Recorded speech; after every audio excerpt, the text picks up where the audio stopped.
Op 11 september 2017 is het precies 16 jaar geleden dat er aanslagen gepleegd werden in de Amerikaanse stad New York, waarbij een gekaapt vliegtuig de Twin Towers van het World Trade Center invloog en een ander vliegtuig het Amerikaanse ministerie van Defensie, het Pentagon, raakte.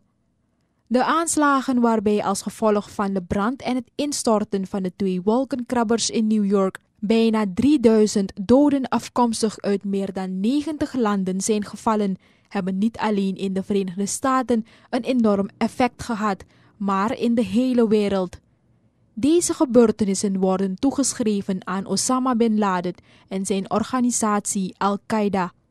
Er zijn echter diverse theorieën over wat er zich op 11 september 2001 heeft afgespeeld. Er wordt door sommigen zelfs beweerd dat de Amerikaanse overheid onder leiding van toenmalig president George W. Bush de aanslagen zelf heeft georganiseerd om daarmee de zogenaamde oorlog tegen het terrorisme te rechtvaardigen. Andere aanhangers van complottheorieën geloven in een mildere vorm en wel dat de Amerikaanse overheid bewust heeft nagelaten de aanslagen te voorkomen. Kijkt u naar een analyse van de Amerikaanse architecten en ingenieurs over het instorten van de Twin Towers op 11 september.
I don't want to be involved in conspiracy theories. There are lots of them.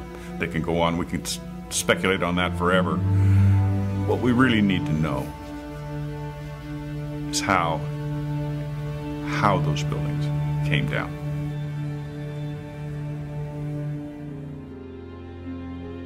My husband Steve was 48 years old when he was killed on September 11th, 2001. He was in the North Tower on the 104th floor. There are so many unanswered questions, and that's scary to me. We never had answers. Nobody ever stopped to have a scientific investigation. A scientific investigation. A scientific investigation. Tribute lights in the New York skyline. An annual memorial to the lives lost on 9/11. Yet there's still more light that needs to shine, revealing truths that their family members deserve to know. September 11th, 2001, a day that changed history. 4 planes went silent and off course. 2 of those planes crashed into the World Trade Center Twin Towers. Several columns were severed, and the jet fuel ignited fires that spread over several floors. About an hour later, millions watched in shock as both towers were suddenly and rapidly destroyed, killing almost 3,000 people, for whom truth and justice may have yet to be served. Hi, I'm Richard Gage, AIA, licensed architect of over 20 years and member of the American Institute of Architects. I'm founder of Architects and Engineers for 9/11 Truth, a non-profit organization of well over 1,000 technical and building professionals. According to official government reports, the fires weakened the structural steel framing of both twin towers, leading to sudden, progressive, and total collapses. Unknown to most people, a third steel frame high-rise, World Trade Center 7, was also destroyed. Critical questions have been raised by more than 1,500 architects and engineers about the official explanations for the destruction of all three of these buildings. Along with more than 10,000 other concerned individuals, these professionals, collectively comprising more than 25,000 years of experience, have signed our petition. They're calling for a new investigation into the destruction of these three World Trade Center high-rises. This call is based on evidence that reveals a very different destruction scenario than reported by government engineers. This includes abundant scientific forensic data and eyewitness testimony that was omitted from the official reports. You'll be seeing this evidence and hearing from dozens of these technical experts, including many who are among the top in their respective fields. I claim they're not doing science at all. They're doing propaganda or publicity or whatever they're doing, but it's not science. It's not playing by the rules of science. We at AE 9/11 Truth take President Obama at his word in his affirmation to the American people during his inauguration. How do we accomplish this? We've done our best by using the scientific method, examining the evidence from the World Trade Center and developing unbiased conclusions from unbiased experts in their fields. As coherent sets of scientific facts are brought into focus by the experts, the data, and the witnesses in this film, you'll come to a much greater understanding of the events of 9/11 and will be in a position to draw your own informed conclusions. Of course, the ones still most affected by the events of that tragic day are the family members of the victims lost on 9/11. Several have asked to appear in this documentary. Although our focus will be primarily technical, we are deeply moved and honored to give them the opportunity to speak directly to you. Now, let's hear from the AE 9/11 Truth professional petition signers, who will share with you what conclusions they came to. Among these experts are high-rise architects and engineers in the fields of structural design, material science, chemistry, fire protection, metallurgy, as well as physicists, explosives experts, and demolition technicians.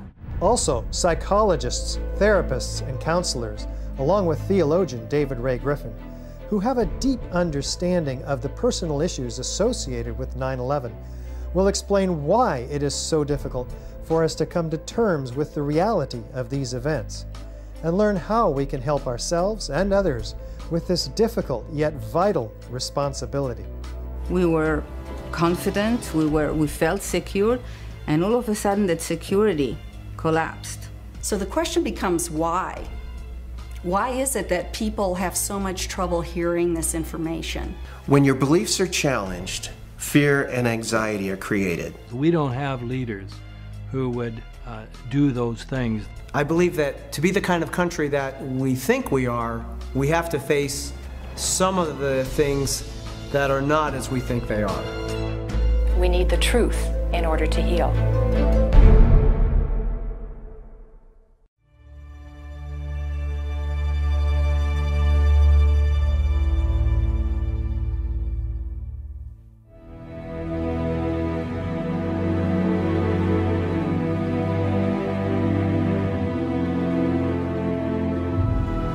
The new World Trade Center Building 7 looms above the site of its original. Building 7 was a 47-story high-rise, not hit by an airplane. Yet it was the third modern steel-frame skyscraper to collapse rapidly and symmetrically on 9/11. It was a football field away from the North Tower and sustained minor damage from falling debris. Building 7's precipitous collapse was blamed on normal office fires. I'm Steve Barish, founder and president of Barish Architects and Associates, Inc., a 33-year-old architecture, planning, and engineering firm. One of the things that really interested me is how quickly the Tower 7 fell. It fell within 7 seconds approximately from top to bottom. This building was built in the mid-'80s and met all the codes at the time. From about 1965 until about 1985, most of my experience has been in high-rise, multi-story steel buildings. NIST would have us to believe that these was a typical office fire, scattered office fires, if you will, that brought this building down. Since the mid-'60s, I've tried to follow high-rise fires because they're something we worry a lot about as we design these buildings. And I'm not aware of any high-rise building that have come down as a result of fires. The coup de grace for me was when I found out that Building 7 had collapsed later that day, and when I saw Building 7 come down. To me, the fact that it looks like a perfect controlled demolition of an intact building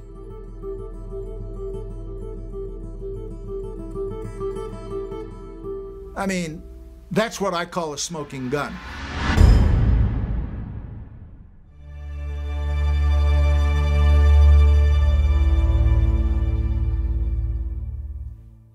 Was the structural steel from World Trade Center 7 preserved, documented, analyzed according to standard procedures for investigating engineering failures?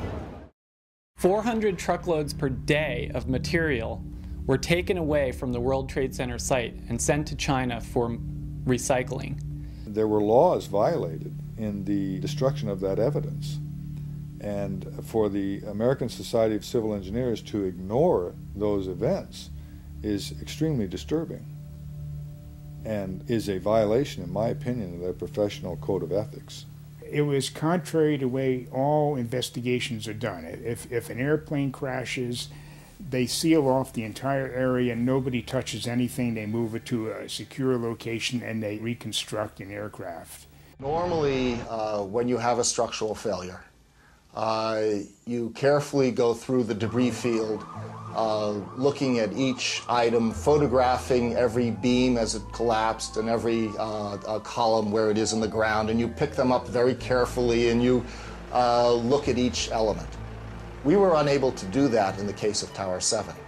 You can't do science when you are deprived of the evidence and when your hypothesis is the least valid instead of the most likely. When the most likely hypothesis in the case of Building 7 wasn't even mentioned. This is not science. It's trying to prove preconceived ideas.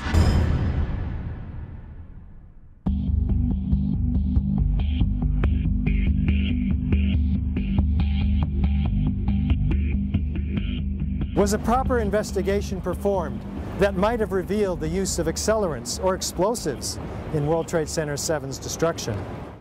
NIST concedes that they found no evidence for explosives. So then we asked them, well, did you look? And they said, no, we did not look for explosives or residues of explosives. Big explosion. Blew us back into the 8th floor. I'm okay, all right? Here, hold on. You want to call your mother or something? Just the fact that there were explosions means they need to be investigated. Keep your eye on that building as they're coming down. This building is about to blow up. Moving back. We are looking back. There's a building about to blow up. We don't have the real story on what happened because there wasn't a proper investigation done.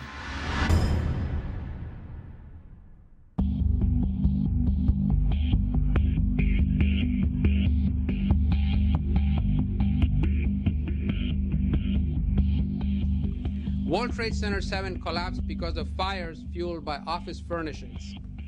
It did not collapse from explosives or from fuel oil fires. As reported by the New York Times, engineers were baffled by the collapse of Building 7. Since no steel frame high-rise has ever completely collapsed due to fire, how are we to understand this mysterious event? High-rise buildings simply do not collapse due to fire. There has never been until 9/11 an experience where a high-rise building that was steel frame completely collapsed. There have been fires burned longer in similar structures without any collapse. This claims the fires were very large, very hot, and long-lasting, when in reality, observation, which has been researched by many people, shows these fires did not last very long. They were not in the locations where NIST claims they were at given times. I'm a fellow of the American Institute of Architects. For the 40-plus years that I've been practicing architecture, I have designed a variety of buildings from small houses to high-rise office buildings. Some of the high-rises that I've worked on are 1 shell and 2 shell here in Houston. I was project manager for a 22-story office building in Akron, Ohio. Later in the day, when World Trade Center 7 collapsed, they had already showed us pictures of a few fires in that building, and I mean, they weren't even raging. And how could that cause a building to collapse as if it were imploded? Couldn't happen.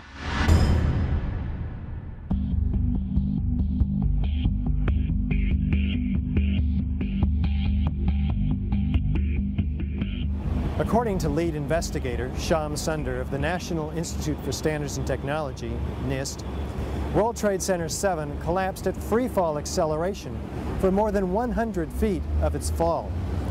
What does the speed of the collapse reveal to us? Essentially, in less than 7 seconds, Tower 7 came down upon itself. It's just like taking your car keys out and just dropping them. That's how fast the building came down, for over 100 feet. And the only way you can get that is when there's zero resistance. And so what we're looking at is a building just coming straight down, falling right through itself with zero resistance.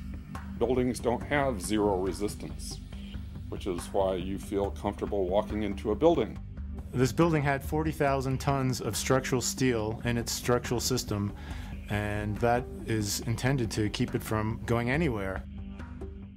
NIST is telling us that the building below it ceased to exist for the first few seconds of the collapse of the building. Well, things in physics just don't cease to exist and cease to resist the forces that are on them. The building didn't disappear so the building can fall for 100 feet at free fall speed. That's impossible. That's a violation of the fundamental law of physics that says that for every action there's an equal and opposite reaction. If floors fall, they tend to fall and are braced by the floor directly beneath it. And there's some delay there. Because of redundancy, because of all the other columns in the building that were not affected. Even if a floor were to collapse, it still wouldn't be able to collapse all of the connections simultaneously at the rate that it did without secondary explosions.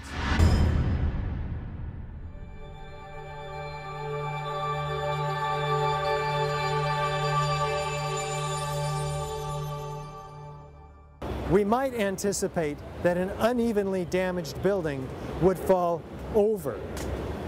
Yet, videos of the collapse of Building 7 show a fairly symmetrical fall. How do we make sense of this? If the buildings had come down by fire, we would have seen a more natural progression of collapse. And clearly a more asymmetrical pattern should have been present.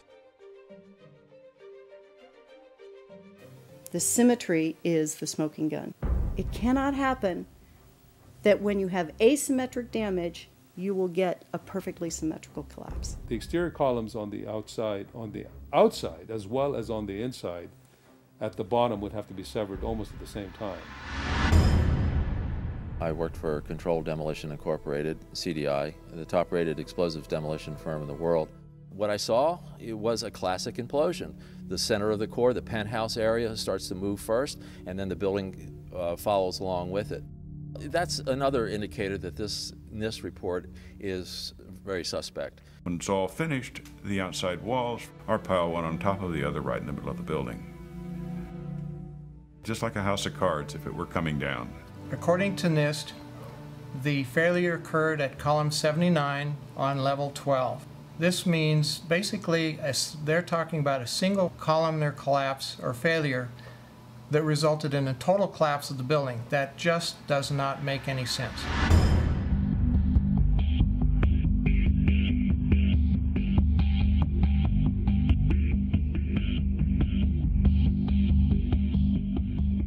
The explanations from FEMA and from NIST don't add up.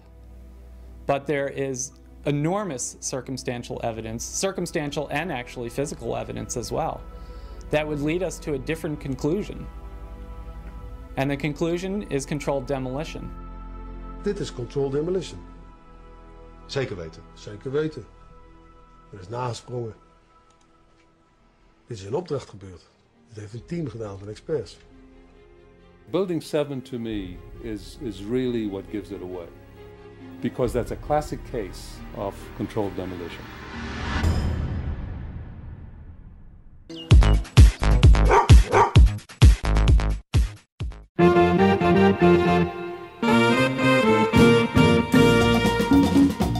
Nangawampinga nomo, bravo no kanya, edu anu orelegismo. Nyame nanga pinga yusa ondro pemi futuro, manasari futuro, manasari futuro. Nangawanga nunomo, boto no salo, edu pari lona botogo.